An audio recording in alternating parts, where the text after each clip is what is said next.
Inselmilkom ħbib tiegħi u nilqakom għal programm ieħor Miktub, programm fej illum ser nibdew sensiela ġdida. Sensiela ġdida imma ser nibqgħu nitkellmu fuq l-istess suġġett. Tafu li bħalissa id-dinja għaddejja mill-pandemija tal-COVID-19 coronavirus u ser nibqgħu nitkellmu fuq dan is-suġġett tal-kemm se naraw xi ħaġa differenti. Fl-aħħar programm tkellimna kif jidher li l-glorja tAlla bħalissa tbedet minn fuq din id-dinja u la tbiedet il-kollha tAlla, la tbiedet il-glorja tAlla. Allura qed naraw issa il-korla tAlla nieżla il-mod fuq din id-dinja. Illa lix qed ngħid hekk, illa lix aħna nafu mill-istudji bibliċi ta' xi jrid jiġi nafu minn xiex irridu ngħaddu, nafu dawn huma kollha twissijiet li Alla qed itina sabiex inbidlu l-istil ta' ħajja li qed ngħixu, inbidlu l-mod ta' ħajja, inbidlu t-twemmin fals, pagan jew qarrieq illi aħna mdorrin bih u verament nimxu wara Alla ta' din il-Bibja. Għalhekk il-programm tagħna jismu Miktub, illa li aħna ma nivvintawx it-talib tagħna, aħna ma naqrawx xi ktieb li kiteb xi ħadd mill-Amerika u nitilgħu nagħlmuh niġu nagħlmuha għax it-talib bniedem hekk qal. Le, aħna dejjem nagħmlu referenza għal dak li hawn ma nikkwitaw l-ebda ktieb illi mhuwiex ħanejdulu hekk spiritwali mnebbaħ mill-Ispiritu Santu. U biex nibdew il-programm tagħna bħal dejjem araw li jkollkom il-Bibja importanti għalhekk aħna l-programm jismu Miktub għax nirreferu għal dak li huwa miktub hawn. Jekk m'għandekx il-Bibja inħeġġek iżżomm karta u penna f'idejk ħalli tikteb l-iskritturi li aħna nkunu qed naqraw sabiex tkun tista' ssegwina u tagħmel l-istudju tiegħek fuq dak li nkunu qed ngħidu. Għallastant biex nibdew l-istudju tagħna ejja immorru fil-ktieb ta' Revelazzjoni, kapitlu 6, versi 7 u 8 li jaqraw hekk. Meta il-ħaruf fetaħ ir-raba' siġil, smajt leħen ir-rabaħ li ħajja jgħid, ejja, ħarist u wara ġiż jemel telgħu naħdar jagħti fl-isfar u r-rikkib tiegħu kien jismu Mewt. U post il-mejtin miexi warajh. U lilhom ingħatat is-seta' fuq waħda mill-erba' taqsimiet tad-dinja biex joqtlu n-nies bix-xabla, bil-ġuħ, bil-pesta u bil-bejjem salvaġġi tal-art. Interessanti dana iż-żewġ tifrus li qrajna illa lix il-programm din is-sensiela aħna qed insejħula xi skop għandu Alla jibgħat il-kastigi fuq id-dinja. U bħalma qed naraw dan huwa wieħed mill-kastigi u f'dan is-sensiela dak li ħanamlu. Alla qed jieħu pjaċir jagħmel dan l-affarijiet. Jekk mhux jieħu pjaċir, għax Alla ma jieħux pjaċir żgur. Jarana imweġġajn ma jieħux pjaċir jara l-kreazzjoni tiegħu għaddejja minn dan kollu. Allura jekk Alla ma jieħux pjaċir, ira li Alla qed jibgħat dan kollu. U dan se narawh minn dak li hemm miktub fl-iskrittura ira li qed iseħħu l-affarijiet li qed iseħħu madwarna.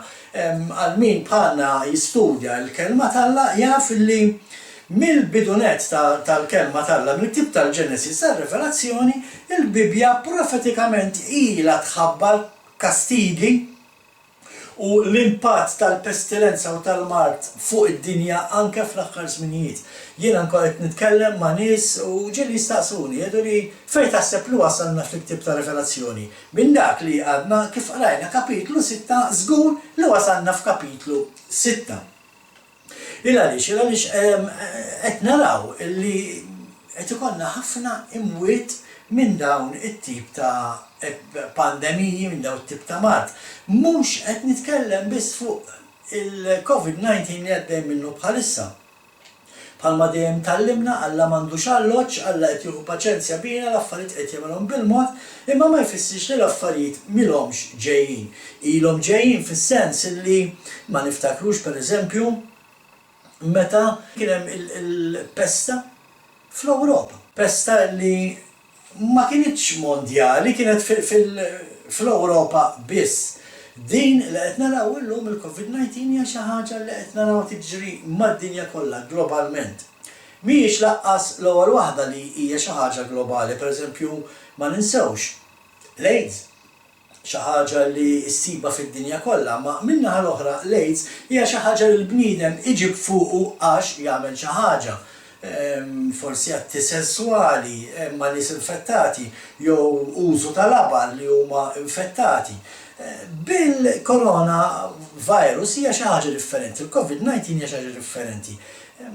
M'hemmx għalfejn tagħmel bil-fors affarijiet bħal muwat sessuali jew tieħu xi droga b'xi labra infettata, imma tista' toħodha sempliċement anke jekk tieħu bidejn bniedem, anke jekk sempliċement xi ħadd jagħta isma' ġembek. U għalhekk qed naraw l-affarijiet qed jiskalaw naqra, jibdew minn ftit u dejjem jiskalaw. Dan l-istess ħaġa bħal l-uġigħ tal-ħlas ta' mara.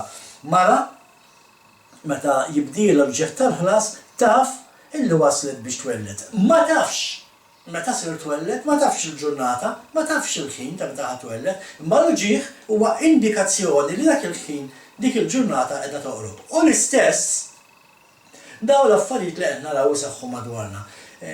Meta qed naraw l-affarijiet qed jeskalaw ħafna aktar minn meta kienu qabel għax il-vulkani żbruffaw, il-mart, il-ġuħ, disastri, ilhom għajdok minn dejjem. Imma qed naraw issa dal-affarijiet jeskalaw iktar mal-bniedem isir korrott u iktar mal-bniedem ikompli jasal id-dinja biex jistanaw, iktar qed naraw dal-affarijiet jeskalaw u iktar ma jeskalaw iktar il-mulej qed jużhom biex jwissina bihom. U qed jgħidilna u lejli isimgħuni. Hemm bżonn tifqu tgħixu kif qed tgħixu, hemm bżonn tifqu tgħixu kif taħsbu intom li huwa tajjeb, hemm bżonn terġgħu idduru għal dak li jiena għallimtkom, għal dak li hemm miktub fil-kelma tiegħi, għal dak li hemm miktub fil-liġi tiegħi. Infatti l-ktieb tal-Proverbi jgħidilna għatu widen għal-liġi tiegħi għax hija ta' risq għalik, hija ta' ġid, tilqalek mill-mart, tilqalek mill-mewt. Imma ħafna dan ma jafuħx u disgrazzjatament anke min jafu ma jridx iwettqu, anzi mhux tella ma jridx iwettqu bħalma rajna fl-aħħar programm jinkoraġġixxu l-ħadd ieħor biex jagħmlu bil-maqlub, speċjalment meta jgħidu li isma' illum m'għadniex aktar taħt il-liġi tal-Alla, l-istess liġi li Alla qed jgħidilna isma' ejja duru lura u bdew imxu ma' dik il-liġi. Imma biex nibdew il-programm tagħna qed naraw allura min jistudja l-Bibja dawn l-affarijiet ma jiġux b'sorpriża. Il-Bibja ilha profetikament twissina, ilha profetikament tgħidilna x'ġej, issa bdejna naraw dal-affarijiet ġejjin, ħbib tiegħi ejja ħalli inqumu minn hemm. Jekk intom tmorru miegħi fil-ktieb fil-Vanġelu tal-Apostlu Luqa u mmorru kapitlu 21 vers 9 u hawnhekk naraw li anke Jaxxua il-Messija qiegħed iwissina u qiegħed jgħidilna x'ser jiġri. Vers kapitlu 21 vers 9 Jaxxua il-Messija jgħidilna hekk ara. Meta tisimgħu bi gwerer u tixwix titbeżżawx. Dan għandu jiġri qabel imma ma jiġix it-tmiem. Dan mhux it-tmiem tad-dinja kif nafuha għalkemm bħalma ħanaraw anke f'din is-sensiela huwa jista' jkun huwa it-tmiem tal-ħajja kif nafuha aħna s'issa. L-affarijiet se jkollhom forsi jinbidlu u jafu jibqgħu magħna nibqgħu ngħixu bihom hekk. Imma qed naraw li Jaxxua qed iwissina, qed jgħidilna isma' se jkun hemm il-gwerer, se jkun hemm il-kommozzjonijiet, jiġifieri ħajkun hemm konfużjoni, ħajkun hemm instabilità. U dan hu li qed naraw bib tiegħi. Rajna d-dinja maħsuda, maqbuda fuq seq waħda b'dan il-COVID-19 coronavirus. U qed naraw konfużjoni, qed naraw instabilità anke fejn jitlu l-finanzi, l-ekonomija tad-dinja. Naraw stati ta' diżordni. Affarijiet li Jaxxua għalilna minn qabel illi kienu ser jiġru. U għalhekk dawk li studjaw il-Bibja din għalihom mhix sorpriża, qed nistennewhom. Ma nafux meta se jseħħu, issa qed narawhom. Imma le, ma joħdunix b'sorpriża u kif qalilna Jaxxua, m'għandniex għalfejn nibżgħu. Jekk inti verament wieħed minn dawk li timxi wara l-kelma tal-Alla, jekk inti verament wieħed minn dawk li tħobb l-Alla u tagħmel ir-rieda tiegħu timxi wara l-liġi tiegħu, m'għandekx għalfejn tibżgħu għaliex għax Alla wegħdek illi kien ser jipproteġik. x'qalilna fil-fatt Jaxua qalilna meta taraw dal-affarijiet tinħasdux għaliex għax dawn l-affarijiet għandhom iseħħu qabel jiġi it-tmiem. L-ewwel irid jiġu huma u mbagħad jiġi t-tmiem mela Alla fil-ħniena tiegħu hawnhekk fejn naraw Alla kemm hu ħanin qed jibgħat dal-affarijiet, qed juża dal-affarijiet biex iwissina tidin nisma' it-tmiem ġej, ħudu ħsieb. Pereżempju, meta sbraffa il-Vesuvju, kien sinjal minn Alla li isma' qed toqorbu lejn xi ħaġa, tgħid li ma d-dinja ma tqerditx imma min kien jgħix ġo Pompej u fil-belt tal-madwar għalihom kien it-tmiem. Għax spiċċa. Issa, tgħid li inti u hija bil-lew tal-COVID-19 imma mhux it-tmiem, iva ma kien titlaqqa dan il-virus u b'dan il-virus inti tmut għalik ikun ġie it-tmiem.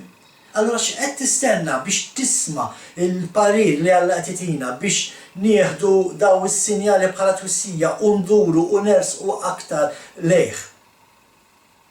Ħbib tiegħi dan huwa żmien fejn fih irridu nkunu attenti u prudenti dak li qed jgħidilna Jaxua meta qed jgħidilna tinħasdux, tibżawx. Imma kunu attenti u prudenti, mhux beżanin. Għad iridu jiġu ħafna pesti, ħafna mart, ħafna diżastri, ħafna affarijiet għal minn dana il-COVID-19. Hekk jgħid il-ktieb tar-Rivelazzjoni. Jaxua għalilna l-pesta tittiġi fuqna jekk naraw x'qal Ġwanni l-Apostlu fil-ktieb tal-Apokalissi u tar-Rivelazzjoni tkunu tafu x'għandu jiġi fuqna għar minn dan li qegħdin fih bħalissa. Imma irridu nkunu preparati. Issa aħna nafu li id-dinja ma kienx preparata għal dan il-COVID-19. Kemm aktar u aktar hija preparata għal affarijiet għar illi jridu jseħħu.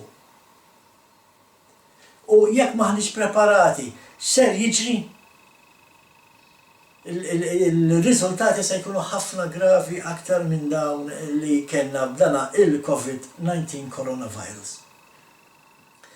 Għaliex hemm bżonn ta' di l-introduzzjoni, għax forsi l-introduzzjoni hija xi naqrib sal-lum. Qed ngħidula li x'Alla xi skop għandu Alla jebgħat daw il-kastigi. L-introduzzjoni forsi iva hija naqra ibsa, imma nerġa' ngħidilkom illi meta niġu biex nistudjaw l-aħħar żminijiet ħafna jaqraw il-ktieb tar-Rivelazzjoni.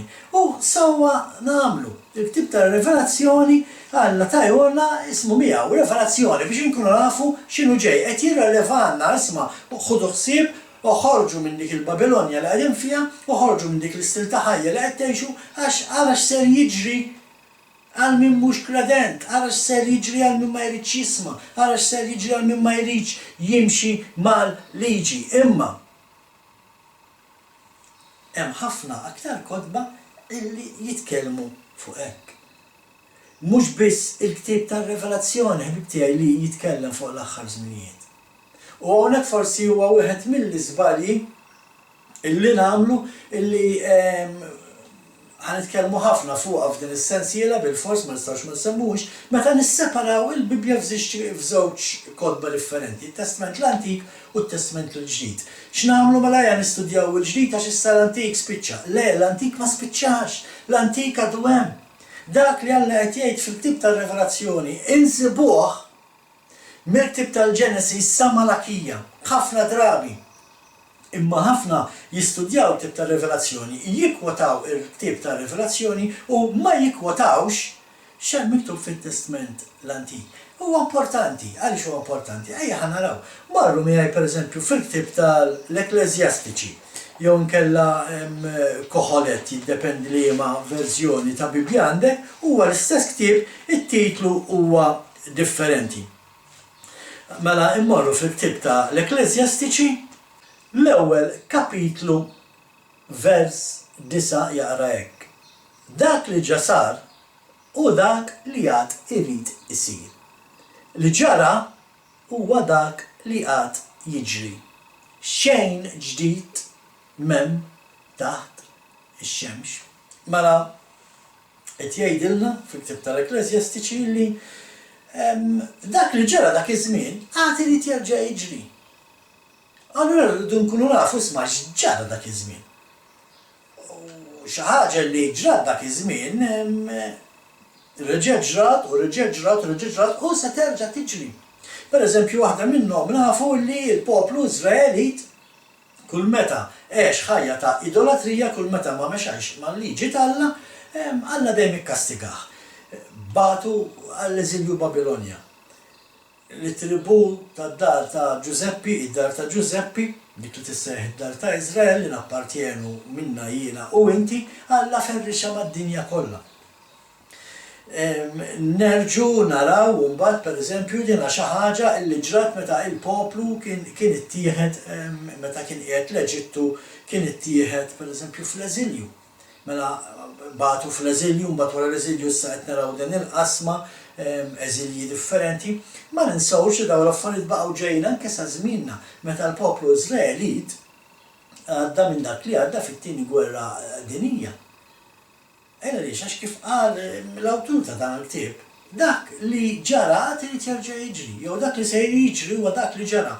U bħalma ġara l-poplu tal-Alla ġim kasbar u ġim meħud fl-eżilju, hekk ser jerġa' jiġri ħbib tiegħi ta'. Hekk ser jerġa' jiġri. U għalhekk irridu nkunu separati, Alla jrid tkun jaf minn huma tiegħu u minn mhumiex, dawk li huma tiegħu ser jerġgħu jgħaddu minn dak li għaddew, għalhekk il-poplu tal-Alla jrid jgħaddi mit-tribolazzjoni, għalhekk it-talim qarrieq tal-ħatfa tal-Knisja qabel it-tribolazzjoni huwa fals u huwa talim qarrieq. Il-poplu tal-Alla jrid jerġa' jgħaddi minn dak li għadda. X'differenza bejn il-Kristjan tal-lum għall-Kristjan jew għall-poplu dawk li kienu jemmnu f'Alla fit-tieni gwerra dinjija, x'differenza bejnietom? Bħalma għaddew dawk irridu jgħaddu l-oħrajn, anzi Alla stess qed jidhom lill-martri paċenzja, naqra oħra sakemm il-martri kollha jinġabru. Żgur irridu nerġgħu ngħaddu minn dak li għaddejna. Imma ejja ħalli naraw l-istess ktieb ta' Koħolet jew Ekklesjastiċi din id-darba it-tieni kapitlu vers 12. Jgħid hekk. U dawwart ħsibi fuq l-erf ħanqablu mal-ġenn u l-bluqa. Għax x'se jagħmel dak li jiġi wara s-sultan? Dak li ġa għamel ta' qablu. Mela qed jistaqsi s-sultan hawn x'ser jagħmel dak li jiġi wara s-sultan. U hawnhekk is-sultan qed jagħti r-risposta lil nnifsu. Dak li diġà għamel ta' qablu. Mela dak li ġa seħħ ser jerġa' isir. U dan huwa veru, pereżempju xi ħaġa li Salamun għamel kien li ħalla dawk il-ħafna nisa u konkubini li kellu ikkaxkruh fil-qima lejla l-Lat-Foroz. U kien juhu parti magħhom f'dik il-qima, u hekk fejn żbalja Salamun. U fil-fatt nafu li hekk ġara għaliex wara li miet Salamun is-saltna nqasmet bejn it-tifel tiegħu u persuna oħra inqasmet is-saltna fit-tnejn u l-istess ħaġa għamlu għalhekk ittieħdu waħed Babilonja u l-oħra ixtaret mad-dinja kollha bħalma għamel is-sultan ta' qablu għamlu huma. U bħalma għamlu dawk bqajna nagħmlu aħna hekk sal-lum. Ejja nerġgħu nitilgħu kapitlu wieħed tal-ktieb tal-Ekklesjastiċi u dit-darba ħammorru vers 10. Vers 10 jgħid hekk ara. Hemm xi ħaġa li fuqha tista' tgħid ara din ħaġa ġdida. Le, din diġà kienet fi żminijiet qabilna, la dak li sar qabilna ma niftakru lanqas jiftakru dak li jsir warajna. Jaħasra kliem kbir ħafna u hekk talim interessanti għal min irid jisma' l-kelma tal-Alla x'qed tgħid qed naraw hawnhekk l-awtur tal-ktieb ta' Koħolet qed jgħidilna isma' hemm xi ħaġa ġdida. Le, m'hemm xejn ġdid, id-differenza qiegħda li ta' qabilna insejna x'kien ġara qabel. Bħalma ta' qabilna nsaw x'kien ġara qabilhom. Ta' warajna se jinsaw x'ġara fi żmienna. U ħanaqgħu sejrin hekk. Mela qed naraw li Alla mill-bidu net qed jiddikjara dak li dejjem ġara, qed jiddikjara t-tmiem bħal isma' dak li ġara se jerġa' jsir bħalma l-poplu dejjem dar il-bot minni u mar fl-eżilju hekk se jiġri lilkom. Bħalma jiena kkastigajt il-poplu tiegħi il-ġdawar wiċċu minni hekk se nagħmel lilkom dak li qed jgħidu dawn il-frus. Ejja ħalli naraw l-aħħar skrittura minn dan il-ktieb ta' Koħolet tal-issa. fil-ktib ta' Koħelet nerġgħu mordin id-darba t-tielet kapitlu vers 15 jaqrek. Dak li hu issa diġà kien u dak li għad ikun diġà kien qabel għax li modi Alla jerġa' jġibu. Qed taraw ħbib tiegħi. Illum qed naraw xejn ġdid ta' ara ma taħsbux li għax għaddejjin minn din il-pandemija hija xi ħaġa ġdida. Il-virus huwa ġdid, imma l-kastik mhuwiex. It-twissija mhijiex, hija xi ħaġa li Alla ilu jagħmel għal ħafna snin mal-poplu tiegħu. Id-differenza hi li Alla qed juża xi ħaġa li l-bniedem stess ħoloq. Mhux toqgħodu nidħlu kif ġida l-virus ma tagħmlilniex differenza nħoloq ġo laboratorju jew inkella ġiex minħabba li kelli jieklu għalkemm ma ninsewx bibti il-kelma talla fit-tib tal-Levitiku tgħidilna li l-farfett il-lejl mhuwiex ikel għalikom huwa laħam maħmuġ. Dan qed ngħidu għax ħafna jgħidu li dan il-virus ġej mill-farfett il-lejl għax jieklu ċ-Ċiniżi jieklu l-frifet il-lejl. U għawak fejn nitħaq jiena għax tisma evanġeliċi jgħidu dan id-diskors. Imma meta tgħidilhom isma' il-majjal u l-fenek u żiemel huma l-istess bħal farfett il-lejl. Jgħidulek le dak issa m'għadux maħmuġ, mela sewwa mela Ġesu natfilhom il-fenek, natfilhom il-majjal, natfilhom iż-żiemel, natfilhom il-bebbux, natfilhom is-seashells u r-rizzi u l-qarniet. Imma l-farfett il-lejl ma natfux. Ma qed taraw kemm ridikola ċerti affarijiet. L-argument x'inhu? L-argument hu li xejn ġdid taħt il-kappa tax-xemx tiegħi. Dak li qed jiġri diġà ġara Alla ħafna drabi wissa l-poplu tiegħu permezz ta' diżastri u kastigi sabiex idur lura leħ u jibda jadorah u jqimu. Bħalma qed ngħidu Alla jħabbar it-tmiem mill-bidu. Nafu x'ser jiġri. Daqalulna anke l-Apostlu Pawlu morru miegħi fl-ittra li Pawlu kiteb il-Korintin, l-ewwel ittra ta' Pawlu lill-Korintin, kapitlu 10, vers 11. Araw x'jara. Dan kollu ġralhom b'eżempju. U nkiteb bitwiddiba għalina li fuqna wasal it-tmiem iż-żminijiet. Qed jgħidilna l-Apostlu Pawlu dak li ġara qabel huwa ta' twiddiba għalina, ta' eżempju għalina biex inkunu nafu x'inhu ġej, ejja ma nerġgħux nagħmlu l-istess żball. Imma iva disgrazzjatament hekk qegħdin nagħmlu. Qed naraw l-Alla jwiddibna, qed naraw l-Alla jwissina biex induru lejn traqatu u xorta neqpaw għaddejjin bil-qerq tal-infarz tagħna. Xorta rridu neqpaw naduraw statwi tal-injam tal-kartapesta miksin bid-deb u l-fidda. Xorta rridu neqpaw ngħidu li le illum aħna maħniex taħt il-liġi talla. Fejn il-biża talla? Mhux tabxejja xi waqal meta nerġa' niġi jinsar insik fidi, żgur li mhux sar isik fidi. Mela l-fidi għax tmur timxi wara xi statwa. Mela l-fidi għax temmen bniedem x'qed jgħid minn fuq pulptu ma temminx il-kelma talla.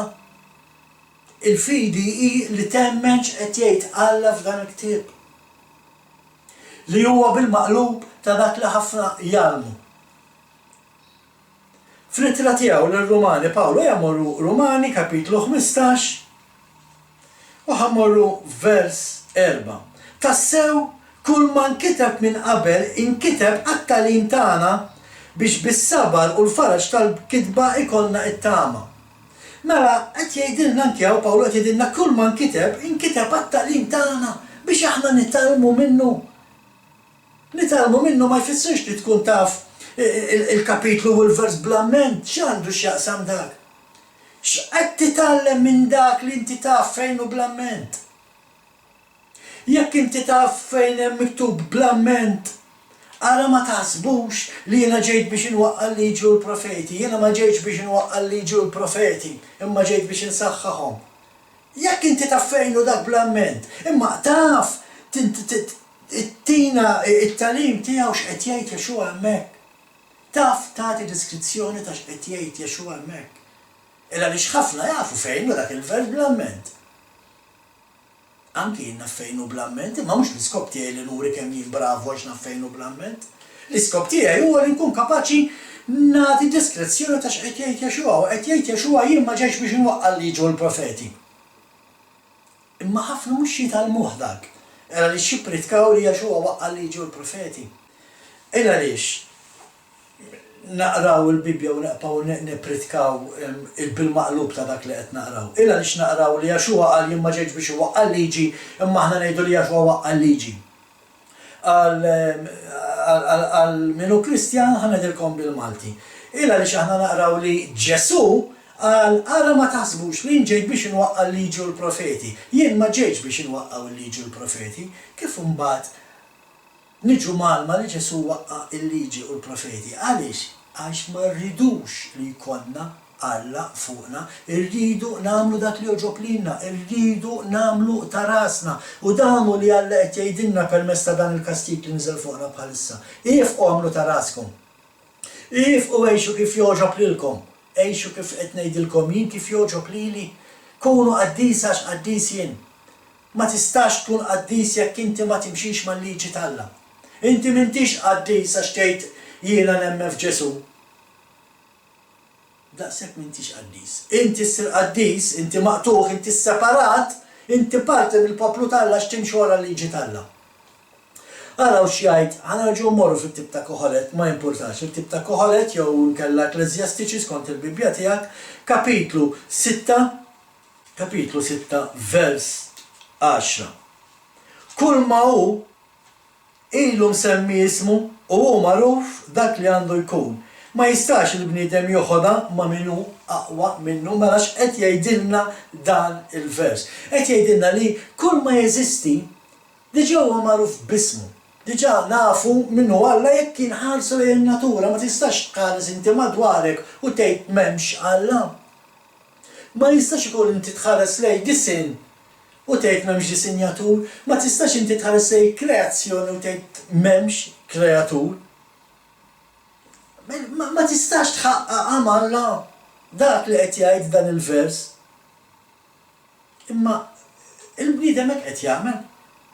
Il-bniedem qed iħaqqaq Alla, qed joħodha kontra Alla, nerġa' ngħid u dinha ngħidha bis-serjetà forsi xi darba xi ħadd forsi jismagħha. Verament irridu nkunu flimkien biex noħorġu minn din is-sitwazzjoni. Imma mhux mingħajr Alla. Sakemm aħna mhux qed infittxu l-Alla biex noħorġu minn din is-sitwazzjoni, aħna qed inħaqqu Alla, qed nippruvaw noħduha Alla, qed nippruvaw nagħmlu lilna nfusna. X'ser jiġri? Jekk ejja ngħidu dil-pandemija tgħaddi. X'ser ngħidu? Se ngħidu qed tara flimkien għax aħna konna ħaġa waħda x'aħna konna maqudin ħriġna minn din il-pandemija. U Alla fejn hu? Fejn jidħol Alla f'din l-equation? Mhux tab xejn bħalma semmejna fil-programm li ieħor, Proverbju 1:2, Alla jitħaq bina. Nara n-nies għaddejjin fit-triq jien bil-maskli ma' wiċċhom. Il-bniedem mhux maħluq biex jgħix b'maskla ma' wiċċhom. Meta Alla ħalaq id-dinja wara li lestija, wara 7 ijiem x'inkien lest Alla ħares u ra li kollox kien perfett. Ma qal xejn qed nara l-bniedem irid jilbes il-maskla, le. Mhux tab xejn qed jitħaq bina Alla issa. Għaliex għax ma rridux nisimgħu minnu, irridu neqpaw huwa b'sa saqajna, irridu neqpaw inħaqqu miegħu, irridu neqpaw nagħmlu dak li joġob lilna.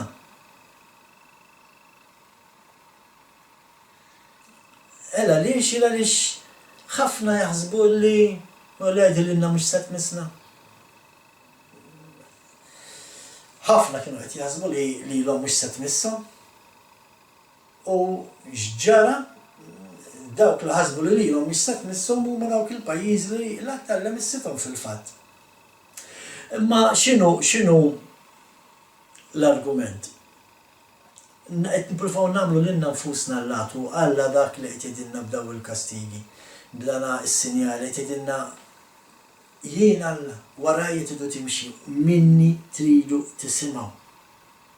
Tinsewx bibtiegħi illi il-kelma t'Alla, dak li hawn miktub f'din il-kelma, mhijiex miktuba għall-pagan. Dak li hawn miktub f'din il-kelma mhuwiex miktub għal dak li ma jiġemmen f'Alla. Dak li hawn miktub f'din il-kelma hija għall-poplu t'Alla.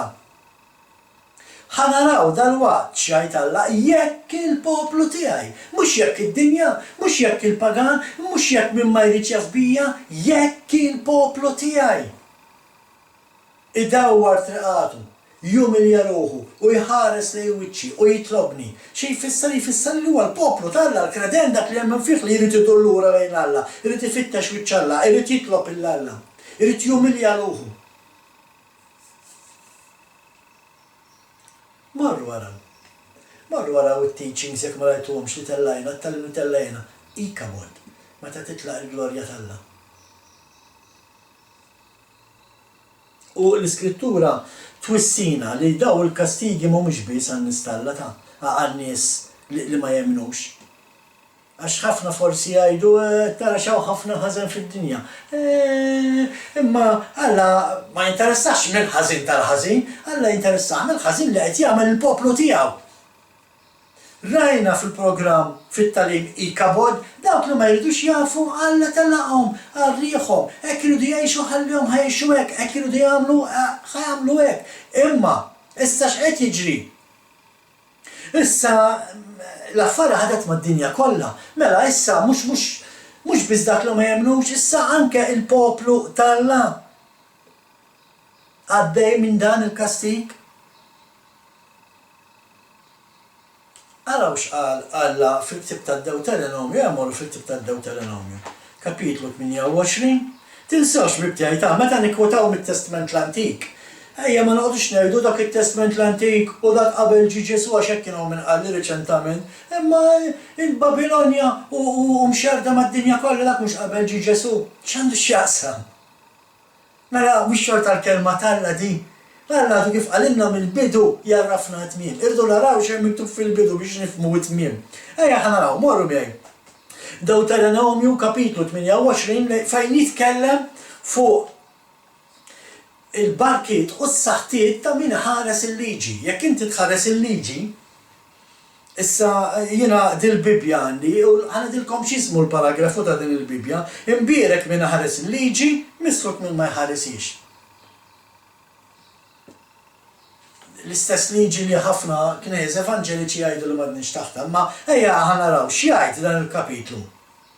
28 u ħammorru vers 64 u vers 64 ta' dan il-kapitlu jgħid hekk. U l-mulej xerdek fost il-ġums mit-tarf tal-art għall-ieħor u hemm isservi għall-lat oħra li la int u lanqas mis-sirjietek ma tafu bihom għall-lat tal-ġebel u tal-ħatab. Mela x'qed ikellem, ilma qed ikellem Alla, u Alla qed ikellem il-poplu tiegħu. U qed jgħidilhom isma' tal-intom ma timxux mal-liġi tiegħi, tal-intom ħatiksru l-liġi tiegħi, tal-intom ħatwarbu l-liġi tiegħi u tgħidu m'għadix taħta, jiena ħanferrixkom mad-dinja kollha dak li kien ġara mid-dar ta' Giuseppi li minna nappartjenu jiena u inti. U x'qed jgħidilhom Alla? Jgħidilhom hemmhekk intom ħatmorru sservu Allat oħra, Allat tal-ġebel u tal-injam. Li la intom waqqas mis-sirietkom ma kienu jafu għaliex, għax daw suppost jafu li l-Alla ħaj. L-Alla ta' Abram, Alla ta' Iżak, Alla ta' Ġakob. Abram, Iżak u Ġakob ma kienux jafu b'Allat tal-ġebel, ma kienux jafu b'Allat tal-ħatab, miksin bid-deb u bil-fiddam. Imma kienu jafu li l-Alla ta' Iżrael. Għalhekk Alla f'dan il-vers qallhom intom ħatmorru sservu Allat li mis-sirietkom aqqas biss kienu jafu min huma. Tal-ġebel u tal-ħatab. U eżattament dak li qed jiġri llum. Nerġa' ngħid mhux qed nitkellem fuq nies pagani, nies atej, nies li ma jridux jafu b'Alla. Qed nitkellem fuq nies li suppost jemmnu b'Alla. U fil-fatt tara x'qed ngħidu hawn. Deuteronomju kapitlu 28 fit-Testament l-Antik. Imma hija xi ħaġa illi Alla qal ħa tiġri 5000 sena ilu u qed narawha tiġri llum. Meta naraw poplu tal-Alla jmur l-akarku bteħ wara statwi u jmur joqgħod jixellhom ix-xemat u jagħmilhom il-fjuri u jagħmluhom il-kuruni tad-deb u jlibsuhom iċ-ċriket. Fuq dak qed jitkellem Alla. Għalhekk Alla għal-innena mill-bidu nħabbrilkom it-tmiem. Issa Alla qed jgħid nisma' intom qed tagħmlu dal-affarijiet li mis-sirietkom ma kinux jafu bihom. Qed tmorru wara Allat li mis-sirietkom ma kinux jafu. Meta aħna qed nitkellmu li Abram huwa missierna fil-fili pereżempju, Abram ma kienx jadur għal daw, anzi hemm stejjer sbieħ fuq Abram dalwaqt intellawhomkom bħala audio fuq il-website tagħna mill-ktib tal-Ġusti, il-ktib ta' Jaxar. Imma dak qed nitkellmu fuqu meta naslu għalih. X'qed naraw? Qed naraw il-Alla qed jgħidilna minn ħafna snin ilu, dan ormai kien miktub ktib tad-Deuteronomju xi 5000 sen ilu. Imma dak li nkiteb dak iż-żmien minn Mosè, għax il-ktib tad-Deuteronomju huwa dak li nsejħlu aħna id-djarju ta' Mosè, Mosè kien jikteb fih l-affarijiet li kien jgħaddi minnhom meta kien jitkellem mal-Alla u x'għamel il-poplu u ħallihom bħala twiddiba biex ikunu jafu x'ser jiġri. Fil-fatt dak kollu li Alla għalinna permezz ta' Mosè fi-ktib tad-Deuteronomju kollu qiegħed jiġri illum madwarna ħbib tiegħi. Araw x'jgħidilna il-ktib tal-Levitiku. Immorru fil-ktib tal-Levitiku kapitlu 26 l-istess. Ktib li qiegħed fit-Testament l-Antik imma nerġa' ngħidilkom kien il-bniedem li qasam daw il-kotba dan huwa ktib wieħed u m'għandux jiġi maqsum, ejja noqogħdu attenti għaliex meta inti taqsam xi ħaġa toħloq problema. Bħalma ħafna tippruvaw jaqsmu l-Art ta' Ġerusalem grazzi għal Ħamas li ma ċċettawx il-pjan ta' paċi li ħareġ bih Trump għaliex forsi xi ħaġa li intom ma tafux bibtiegħi.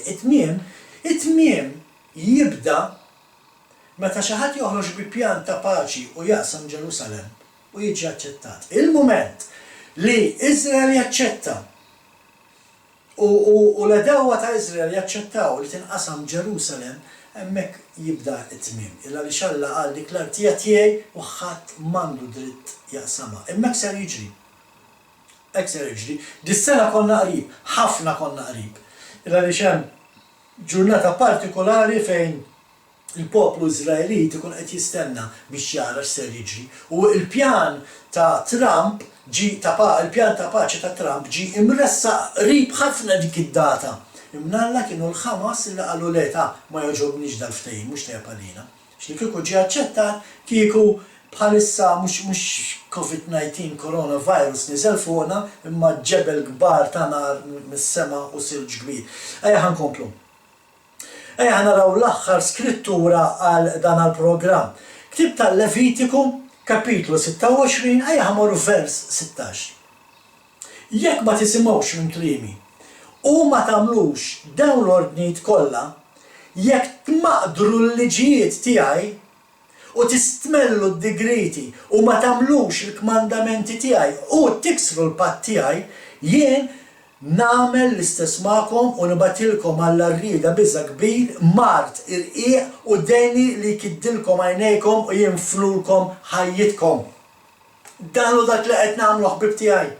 Dan hu dak li qed nagħmlu meta qed naraw il-Knisja ta' Ruma tibdel il-liġi tagħha kif taqbel lilha, jew inkella l-famuża franchise Knisja Amerikana illi proprju tagħmlet dak illi Alla qed jgħid vers 15. Tmaqdru l-liġijiet tiegħi, meta jgħidu aħna maħniex taħt il-liġi qed imaqdruha. Tistmellu d-digriti tiegħi, xiġifieri ma jimxux mal-festi tal-mulej, jiċċelebraw festi pagani imma ma jiċċelebrawx is-seba' festi tal-mulej. U ma tagħmlux il-kmandamenti tiegħi. Meta inti tgħid li l-raba' kmandament m'għadux jgħod, is-sibt m'għadux qaddis, meta inti tgħid illum nista' nikol kollox. Dak li qed naraw dinja li qed tagħmel propju dak li Alla għalinna tagħmlux. U għax id-dinja qed tagħmel dak li Alla għalinna tagħmlux, x'qed naraw? Qed naraw allura illi Alla qed jagħmel dak li għalli jagħmel. Jekk intom tagħmlu daw, jekk intom tiksru l-kelma tiegħi, ma timxux mal-kmandamenti tiegħi, twalbu l-liġi tiegħi. Jien nibatilkom għall-arrieda biża' kbir mart irqiq den li jkiddilkom għajnejkom u jifnulkom ħajjitkom. Forsi hawn min jgħid aħna maħniex qed nibżgħu ta'. Ejja nifqu nkunu l-bulijiet, ejja nifqu nilagħbuha ta' Alla. Għax jekk inti wieħed minn dawk li warrabt il-liġi, jekk inti wieħed minn dawk li tgħid li m'għandekx taħt il-liġi, inti m'intix protett b'Salm 91. Inti l-weda ta' Alla li jfejqek u l-mart ma jsaqx lejk ma toċċ għalik. Għax jekk inti m'għandekx liġi, m'intix timxi fis-saltna tal-Alla. Ħa nitkellmu fuq xi ġifieri m'hemmx liġi fil-programmi f'din is-sensiela. Biss għallum ser nifquha f'dan il-programm nfakkarkom qegħdin nitkellmu fuq xi skop għandu Alla l-missier li jibgħat dana il-kastigi fuq din id-dinja. U qed naraw. L-iskop li qed jibgħat huwa peress illi qed nagħmlu eżattament kif qalilna biex ma nagħmlux, qed inmaqdru l-liġijiet tiegħu meta ngħidu aħna m'aħniex taħt il-liġi, m'aħniex nistmellu d-digriti tiegħu, anzi qegħdin nistmellu d-digriti tiegħu u m'aħniex nagħmlu l-kmandamenti tiegħu, qed niksruhom. Għalhekk Alla qed jibgħat daw il-kastigi fuq din id-dinja biex jiġbed l-attenzjoni tagħna. Biex jedin nasma' jifqu jgħixu kif qed tgħixu. U erġgħu duru dik it-triq l-antika triq li semma Ġeremija. It-triq li twassalna s-salvazzjoni, il-liġi tiegħu. Għax jekk inti ħatimxu wara Jaxua, suppost Jaxua għalinna imxu warajja bħalma għalinna l-Apostlu Pawlu, imxu warajja bħalma nimxu wara Kristu. Biex timxi wara Jaxua, inti timxi wara l-kelma tal-Alla, ma tistax timxi wara l-kelma tal-Alla jekk inti m'intix timxi wara Jaxua jekk inti m'intix timxi wara l-kelma tal-Alla. Allum ħar nifquha u bibtiegħi bħalma dejjem ngħidilkom qatt toqgħodu fuq dak li jgħid il-bniedem u qogħdu biss fuq dak li hemm miktub. Insemmilkom.